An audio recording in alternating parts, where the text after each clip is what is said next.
These, I got a little obsessed with mine. In fact, I got a little obsessed with all my stuff. Have you ever wondered where all the stuff we buy comes from and where it goes when we throw it out? I couldn't stop wondering about that, so I looked it up. And what the textbook said is that stuff moves through a system from extraction to production to distribution to consumption to disposal. All together, it's called the materials economy. Well, I looked into it a little bit more. In fact, I spent 10 years traveling the world, tracking where our stuff comes from and where it goes. And you know what I found out? That is not the whole story. There is a lot missing from this explanation. For one thing, this system looks like it's fine. No problem. But the truth is, it's a system in crisis. And the reason it's a system in crisis is it's a linear system and we live on a finite planet. And you cannot run a linear system on a finite planet indefinitely. Every step along the way, this system is interacting with the real world. In real life, it's not happening on a blank white page. It's interacting with societies, cultures, economies, the environment. And all along the way, it's bumping up against limits. Limits we don't see here because the diagram is incomplete. So let's go back through. Let's fill in some of the blanks and see what's missing. Well, one of the most important things that's missing is people. Yes, people. People live and work all along this system. And some people in this system matter a little more than others. Some have a little more say. Who are they? Well, let's start with the government. Now, my friends tell me I should use a tank to symbolize the government, and that's true in many countries and increasingly in our own. After all, more than 50% of our federal tax money is now going to the military. But I'm using a person to symbolize the government because I hold true to the vision and values the government should be of the people, by the people, for the people. It's the government's job to watch out for us, to take care of us. That's their job. Then along came the corporation. Now, the reason the corporation looks bigger than the government is that the corporation is bigger than the government. Of the 100 largest economies on Earth now, 51 are corporations. And as the corporation has grown in size and power, we've seen a little change in the government where they're a little more concerned in making sure everything's working out for those guys than for us. Okay, so let's see what else is missing from this picture. We'll start with extraction, which is a fancy word for natural resource exploitation, which is a fancy word for trashing the planet. What this looks like is we chop down the trees, we blow up mountains to get the metals inside, we use up all the water, and we wipe out the animals. So here we are running up against our first limit. We are running out of resources. We are using too much stuff. Now, I know this can be hard to hear, but it's the truth, so we've got to deal with it. In the past 3 decades alone, 1/3 of the planet's natural resource base has been consumed. Gone.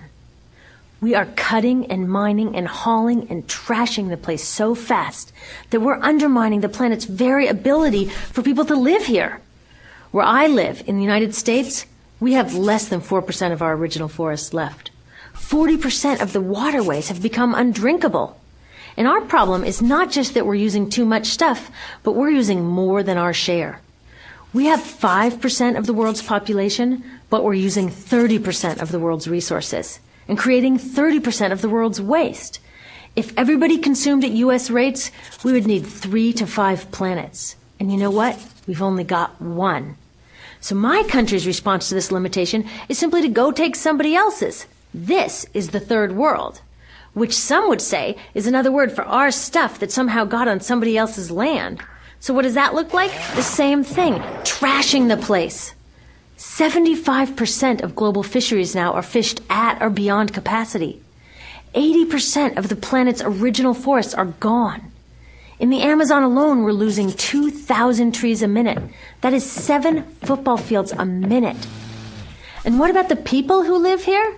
Well, according to these guys, they don't own these resources, even if they've been living there for generations. They don't own the means of production, and they're not buying a lot of stuff. And in this system, if you don't own or buy a lot of stuff, you don't have value. So next, the materials move to production. And what happens there is we use energy to mix toxic chemicals in with the natural resources to make toxic contaminated products.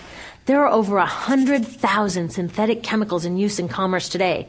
Only a handful of them have even been tested for health impacts, and none have been tested for synergistic health impacts. That means when they interact with all the other chemicals we're exposed to every day.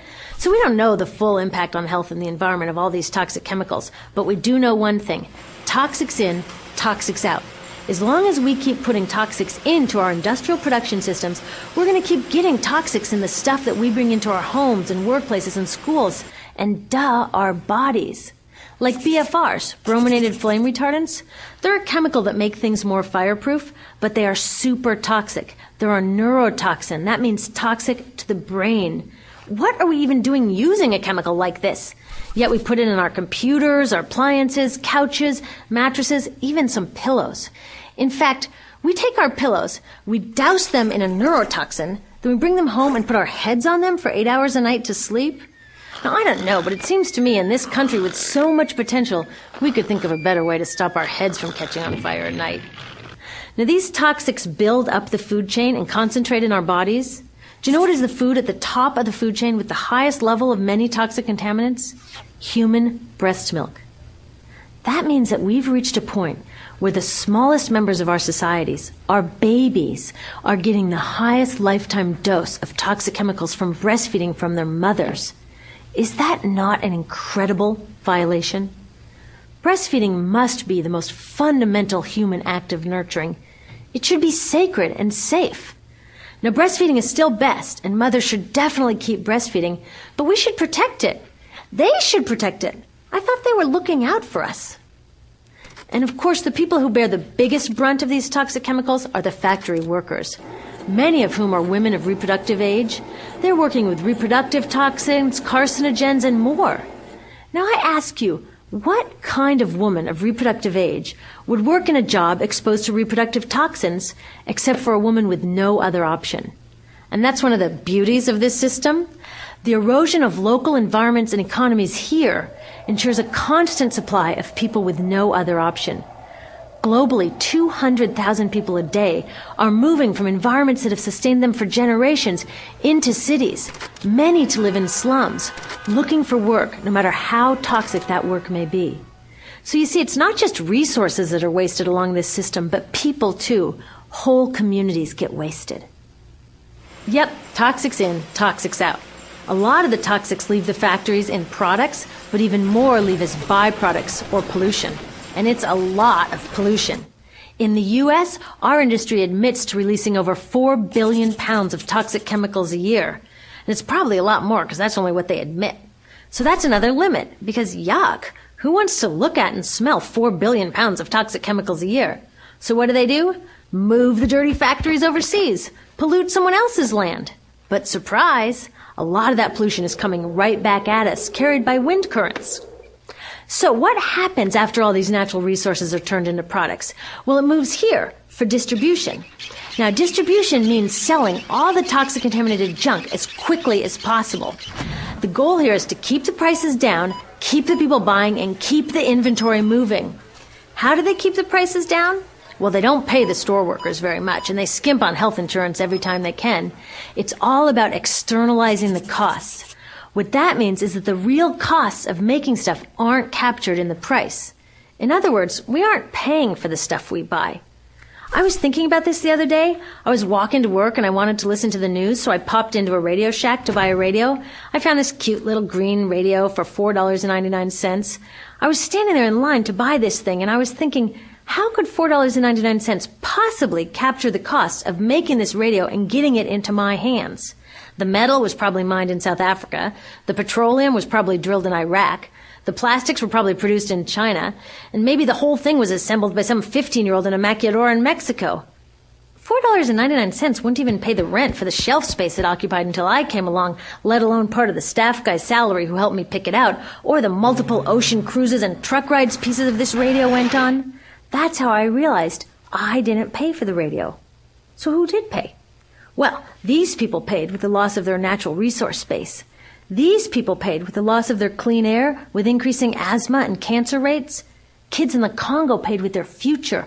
30% of the kids in the Congo now have dropped out of school to mine coltan, a metal we need for our cheap and disposable electronics.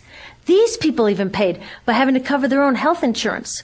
All along this system, people pitched in so I could get this radio for $4.99. And none of these contributions are recorded in any accounts book. That's what I mean by the company owners externalized the true costs of production. And that brings us to the golden arrow of consumption.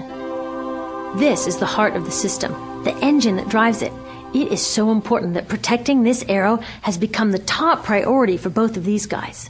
That's why after 9/11, when our country was in shock, and President Bush could have suggested any number of appropriate things, to grieve, to pray, to hope. No, he said to shop. To shop! We have become a nation of consumers.